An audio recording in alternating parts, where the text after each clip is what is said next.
Record. Hello and blessings to all. Today we are talking about Veterans Day and what that means and who we can thank. And I thought that reading some quotes from what I found on the internet about Veterans Day might be a good start. From John F. Kennedy: as we express our gratitude, we must never forget that the highest appreciation is not to utter words, but to live by them.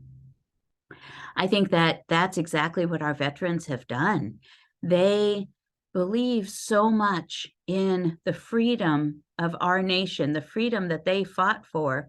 They believed in it so much that they were willing to go into whatever branch of service and fight for that freedom. It wasn't just words that they said, action behind it. I think that John F. Kennedy is absolutely right. Another one: on this Veterans Day, let us remember the service of our veterans, and let us renew our national promise to fulfill our sacred obligations to our veterans and their families who have sacrificed so much so that we can live free. This one came from Dan Lipinski.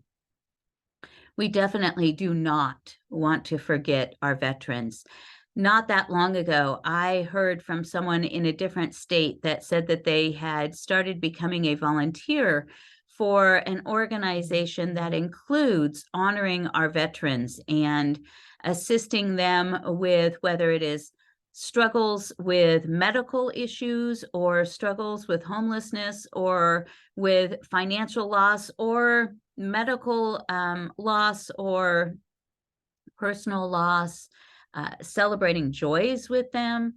I don't know that we always think about how hard it was to get back into the everyday living that our veterans had to, once they were done with their service time, the everyday living of coming back and integrating into their community or even their homes with their families.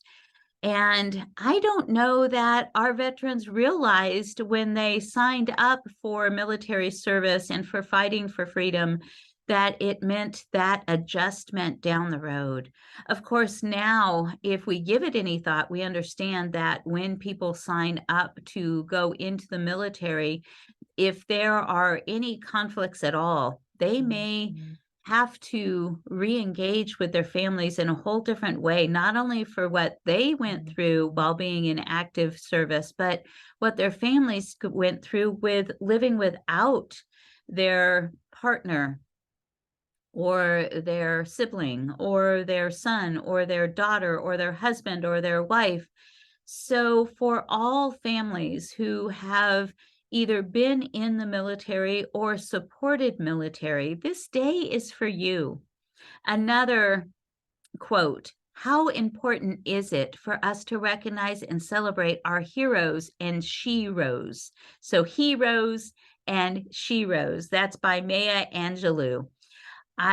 Once upon a time, we would not have even thought of women being in the military and being veterans. But you know, they have been veterans for a very long time. They were veterans back in the 40s. We just didn't recognize them maybe as much as we should have. So we have heroes and sheroes, and we need to recognize everything that they have done for us. Okay, one more, and then I am going to let you guys go, but I hope that you will also not only look up some more quotes, but share them with veterans and share your appreciation. One more by Andrew Bernstein: the hero is the man or the woman dedicated to the creation and or defense of reality conforming, life promoting values. 100%, absolutely dedicated. You can't go into the military without being dedicated to serve. And if that is in peacetime, maybe it is not overseas, but veterans still nonetheless dedicated to the creation and the defense of reality-conforming, life-promoting values. Veterans, we thank you all. We thank you for being there, serving. We thank you for everything that you have had to go through in when not only in service, but when you came home to reintegrate. We thank you for the blessings that you have provided for us. Veterans, you are loved, and may you have a blessed day. If you are a veteran, have a blessed day. You are loved. Whether you are a veteran or a family of a veteran, or you have not had the honor of being a veteran or a family member, please find someone who is a veteran and let them know how much that they are loved. God bless. See you next week.